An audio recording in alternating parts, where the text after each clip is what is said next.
ತಮಿಳುನಾಡು ಚುನಾವಣೆ ಕಣ ರಂಗೇರಿರುವಾಗ ದಳಪತಿ ವಿಜಯ್ ಕಾಂಗ್ರೆಸ್ ವಿರುದ್ಧ ವಾಗ್ದಾಳಿ ಮುಂದುವರೆಸಿದ್ದಾರೆ. ತಮಿಳುನಾಡು ಕಾಂಗ್ರೆಸ್ ನಾಯಕರನ್ನ ಡಿಎಂಕೆ ಖರೀದಿ ಮಾಡಿದೆ ಅಂತ ಅವರು ಆರೋಪಿಸಿದ್ದಾರೆ. ಮತ್ತೊಂದು ಕಡೆ ವಿಜಯ್ ಅಪಕ್ವ ರಾಜಕಾರಣಿ ಅಂತ ಕರ್ನಾಟಕ ಡಿಸಿಎಂ ಡಿಕೆ ಶಿವಕುಮಾರ್ ಟೀಕಿಸಿದ್ದಾರೆ. ತಿರುನಲ್ವೇಲಿಯಲ್ಲಿ ನಡೆದ ರ್ಯಾಲಿಯಲ್ಲಿ ವಿಜಯ್ ಕಾಂಗ್ರೆಸ್ ಡಿಎಂಕೆ ಮೈತ್ರಿಕೂಟದ ಮೇಲೆ ತೀವ್ರ ದಾಳಿ ನಡೆಸಿದ್ದಾರೆ. ವಿಜಯ್ ಮಾತುಗಳು ಡಿಎಂಕೆಯನ್ನ ಗುರಿಯಾಗಿಸಿಕೊಂಡಿದ್ದರೂ ಕಾಂಗ್ರೆಸ್ ತಪ್ಪಿಸಿಕೊಳ್ಳೋಕೆ ಸಾಧ್ಯವಾಗದಂತಿದೆ. ಡಿಎಂಕೆ ತಮಿಳುನಾಡು ಕಾಂಗ್ರೆಸ್ ನಾಯಕರನ್ನ ಕೋಟ್ಯಾಂತರ ಹಣಕ್ಕೆ ಖರೀದಿ ಮಾಡಿದೆ ಮತ್ತು ಅವರನ್ನ ತನ್ನ ಜೇಬಿನಲ್ಲಿ ಇಟ್ಕೊಂಡಿದೆ ಅಂತ ವಿಜಯ್ ಆರೋಪಿಸಿದ್ದಾರೆ.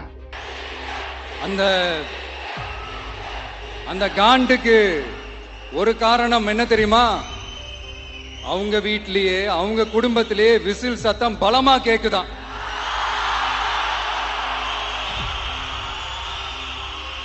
அடுத்த காண்டு அது இந்த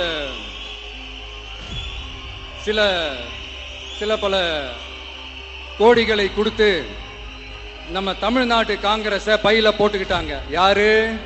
ஸ்டாலின் சார். ஆனா உண்மையான காங்கிரஸ் யாரு பக்கம் நிக்குது? நம்ம பக்கம் நிக்குது.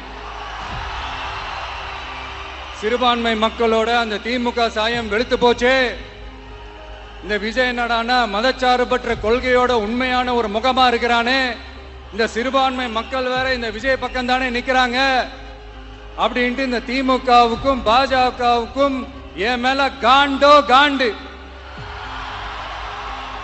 அதுக்காக நாம் என்ன செய்ய முடியும்? இந்த 33 வருஷமா ஒவ்வொரு வீட்டுக்குள்ளேயும் ஒவ்வொரு மனசுக்குள்ளேயும் போறதுக்கு நாம் பட்டப்பாடு எனக்கு தானே தெரியும். ತಮಿಳುನಾಡಿನಲ್ಲಿ ಕಾಂಗ್ರೆಸ್ ಇನ್ಮುಂದೆ ಸ್ವತಂತ್ರ ಶಕ್ತಿಯಲ್ಲ, ಅದು ಡಿಎಂಕೆ ಹೇಳಿದಂತೆ ಕೆಲಸ ಮಾಡುತ್ತೆ ಅಂತ ಅವರು ಹೇಳಿದ್ದಾರೆ. ಮೊದಲು ವಿಜಯ್ ಮತ್ತು ಕಾಂಗ್ರೆಸ್ ಒಟ್ಟಾಗಿ ದೊಡ್ಡ ಹೆಜ್ಜೆ ಇಡಬಹುದು ಅನ್ನೋ ವ್ಯಾಪಕ ಚರ್ಚೆ ನಡೀತಾ ಇತ್ತು. ರಾಹುಲ್ ಗಾಂಧಿಯೊಂದಿಗಿನ ಅವರ ಹಳೆಯ ಸ್ನೇಹ, ಡಿಎಂಕೆ ಜೊತೆಗಿನ ವಿಜಯ್ ಸಂಘರ್ಷ ಮತ್ತು ಎಐಎಡಿಎಂಕೆ ಮೇಲಿನ ಅವರ ಆಸಕ್ತಿ ಇವೆಲ್ಲವನ್ನೂ ನೋಡಲಾಗ್ತಿತ್ತು. ಆದರೆ ಕಾಂಗ್ರೆಸ್ ಬಗ್ಗೆ ವಿಜಯ್ ತೀವ್ರ ಟೀಕೆ ಮಾಡ್ತಿದ್ದಾರೆ. ಕಾಂಗ್ರೆಸ್ ಡಿಎಂಕೆ ಮೈತ್ರಿಕೂಟವನ್ನ ಕ್ಯಾಶ್ ಬಾಕ್ಸ್ ಮೈತ್ರಿಕೂಟ ಅಂತ ಕರೆದಿದ್ದಾರೆ. ಕಾಂಗ್ರೆಸ್ ಡಿಎಂಕೆ ಜೊತೆ ದೀರ್ಘಕಾಲದಿಂದ ಮೈತ್ರಿಯಲ್ಲಿದೆ. ತಮಿಳುನಾಡು ಕಾಂಗ್ರೆಸ್ನ ಒಂದು ಭಾಗ ವಿಜಯ್ ಜೊತೆಗಿನ ಮೈತ್ರಿಗೆ ಬೆಂಬಲ ನೀಡಿತ್ತು. ಆದರೂ ಕಾಂಗ್ರೆಸ್ ಅನ್ನ ಡಿಎಂಕೆಗೆ ಮಾರಾಟವಾದ ಪಕ್ಷ ಅಂತ ವಿಜಯ್ ಯಾಕೆ ಕರೆದಿದ್ದಾರೆ ಅನ್ನೋದು ಚರ್ಚೆಗೆ ಎಡೆ ಮಾಡಿಕೊಟ್ಟಿದೆ. ಕಾಂಗ್ರೆಸ್ ಬೆಂಬಲಿಗರನ್ನ ಓಲೈಸಲು ವಿಜಯ್ ಮಾಡಿದ ಪ್ರಯತ್ನ ಇದಾಗಿರಬಹುದು ಅಂತ ಕೂಡ ನೋಡಲಾಗ್ತಿದೆ. ರ್ಯಾಲಿಯಲ್ಲಿ ನಿಜವಾದ ಕಾಂಗ್ರೆಸ್ ಕಾರ್ಯಕರ್ತರು ತಮ್ಮೊಂದಿಗಿದ್ದಾರೆ ಅಂತ ವಿಜಯ್ ಘೋಷಿಸಿದ್ರು. ಕಾಂಗ್ರೆಸ್ ನಾಯಕತ್ವ ಡಿಎಂಕೆ ಜೊತೆಗಿರಬಹುದು, ಆದ್ರೆ ನಿಜವಾದ ಕಾಂಗ್ರೆಸ್ ಕಾರ್ಯಕರ್ತರು ಮತ್ತು ಬೆಂಬಲಿಗರು ಡಿಎಂಕೆಯ ಭ್ರಷ್ಟಾಚಾರ ಮತ್ತು ಸ್ವಜನ ಪಕ್ಷಪಾತದಿಂದ ಬೇಸತ್ತಿದ್ದಾರೆ.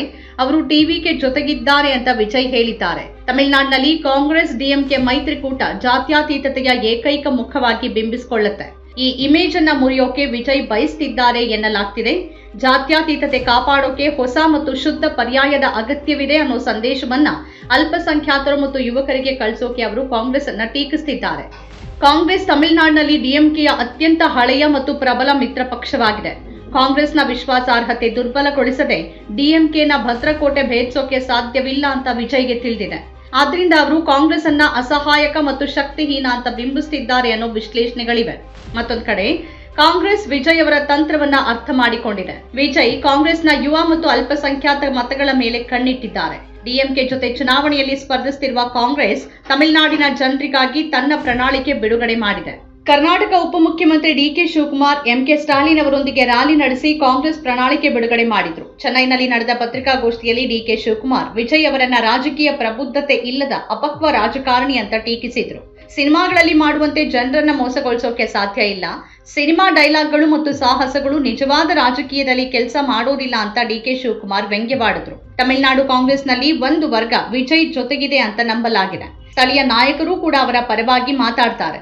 ಆದರೆ ವಿಜಯ್ ಅವರನ್ನ ವೈಯಕ್ತಿಕವಾಗಿ ಟೀಕಿಸಿದ ಮೊದಲ ಕಾಂಗ್ರೆಸ್ ನಾಯಕ ಡಿಕೆ ಶಿವಕುಮಾರ್. ಹವ್ಯಾಸಿ ರಾಜಕಾರಣಿ ಅನ್ನೋ ಟೀಕೆಯನ್ನ ವಿಜಯ್ ಸಹಿಸಿಕೊಳ್ಳೋದು ಕಷ್ಟ. ವಿಜಯ್ ಅವರ ಜನನಾಯಕನ್ ಸಿನಿಮಾ ಬಿಡುಗಡೆಗೆ ತಡೆಯಾದಾಗ ಅದರ ಹಿಂದೆ ಬಿಜೆಪಿ ಇದೆ ಅಂತ ಭಾವಿಸಲಾಗಿತ್ತು. ಎಂಕೆ ಸ್ಟಾಲಿನ್ ಮತ್ತು ರಾಹುಲ್ ಗಾಂಧಿ ವಿಜಯ್ ಪರವಾಗಿ ಧ್ವನಿ ಎತ್ತಿದ್ರು.